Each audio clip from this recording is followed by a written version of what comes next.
As an American worker, you have decisions that you may be asked to make. One of these is to decide whether you want a union workplace. In the early to mid-1900s, a number of manufacturing, textile, and industrial employees established unions to secure certain rights. Now, federal law provides many of these rights through the Fair Labor Standards Act, the Federal Minimum Wage Law, occupational safety regulations, and through other federal, state, and local requirements. What's more, hotel workers often receive better protection and benefits at their workplace than current federal and state laws require. As a result, union membership has fallen dramatically in the past 50 years. Many manufacturing and industrial jobs that were once the focus of union organizers have been outsourced to other countries. Today, fewer than 1 in 10 American workers choose union representation. This has resulted in a push by labor organizers to find new industries to target for unionization, such as the service and hotel industry. Consequently, you are now a prime target for union organizers who are determined to boost their membership and want to require that your hotel become a union workplace. You need to determine whether you want to absorb the cost of union dues and the limitations that a union workplace at your hotel may bring. To make this decision, it is vital that you have full information. Today, your decision on whether to have a union workplace is initially made by signing a union authorization card. A union authorization card is a form that union organizers provide for employees to sign. It is important for you to know that when you sign a union authorization card, it means you want a union in your workplace. Paid union organizers may attempt to pressure you and your coworkers into signing these union authorization cards. Union organizers are often individuals hired by unions to convince hotel employees to form a union. In certain cases, they may be your coworkers who have been recruited and sometimes paid by the unions to obtain employee signatures for a unionization campaign. Your signature on a union authorization card is like your vote. Your decision is not made in private. Anyone, union reps and coworkers, can know whether you've signed the card and whether or not you want to join a union. While some union campaigns are pursued in a legitimate manner, unfortunately, many union organizers have resorted to deceptive and misleading tactics to try to get signatures on union authorization cards by hotel employees.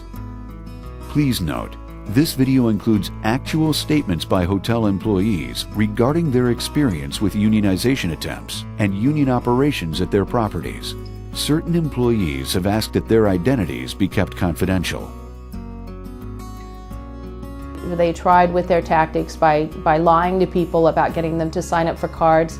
They told people that they wanted their address because they wanted to send them Christmas cards. A lot of people that signed for these didn't realize that they were getting union cards, and almost everyone wanted their cards back, but we found out that it was very difficult. The union hall here said, no, you can't get them, you have to sign this, you have to send it in certified, and they make it so difficult to get that card back.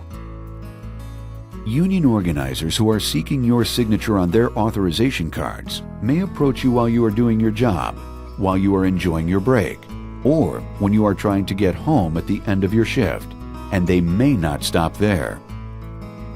I was actually over at my parents' house, and they stopped by my parents' house, so I wasn't really sure how they knew where my parents lived, but there's actually two people when they tried to initially get me to sign the sheet. And then they told us that the sheet wasn't going to be for a petition. It was just a sheet to sign saying that they had stopped by the house, that they had talked to me about the union, what it was. But I saw the sheet again when they brought it in, and they had transferred my signature from another sheet onto another sheet. So it was on a completely separate sheet that from what I signed, it just looked very, very shady, I guess you could say, kind of dishonest.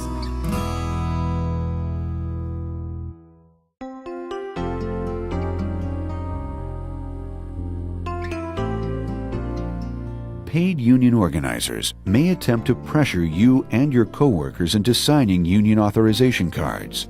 They may push for such signatures by making promises they can't keep, such as promises of higher wages, increased benefits, and reduced workloads. Fact: unions cannot guarantee an increase in wages, benefits, or reduced workloads. These decisions will always be made by your employer. The truth is that unionization does not necessarily lead to increased wages. In fact, it can result in lower wages or the same level of wages that employees were previously paid. With or without a union, your employer makes the ultimate decisions on employee compensation, benefits, and conditions at your workplace.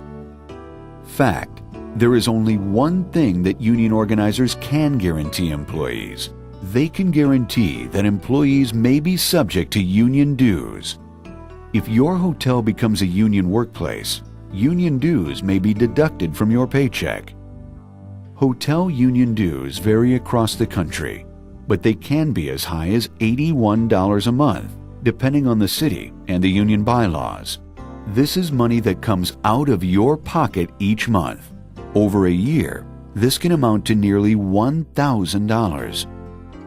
Me and the other employees in the housekeeping department have bills to pay and don't have extra money for union dues. My employer treats me right and I like it, and I have a good relationship with my supervisor and the general manager, and I like it that way, so I don't need someone interfering with that. Fact: union dues are not used for your health benefits or for your retirement. So where do your union dues go? They are used to support political candidates and pay the salaries and expenses of union leaders. That if that's really what the union is set up for, is to protect employees, then that money should be totally earmarked for the employees, not to be turned back around to be used for fundraising for politicians or for their own extravagance. And there are other serious consequences to signing a union authorization card and operating under a union workplace. To me, adding the union into the mix only makes for a more stressful situation, and you do have to be prepared to go on strike if that's what the union tells you to do. You'll be out of a paycheck depending on how long the strike is, and when you get back to work, it's not a guarantee that you'll be able to get what you want.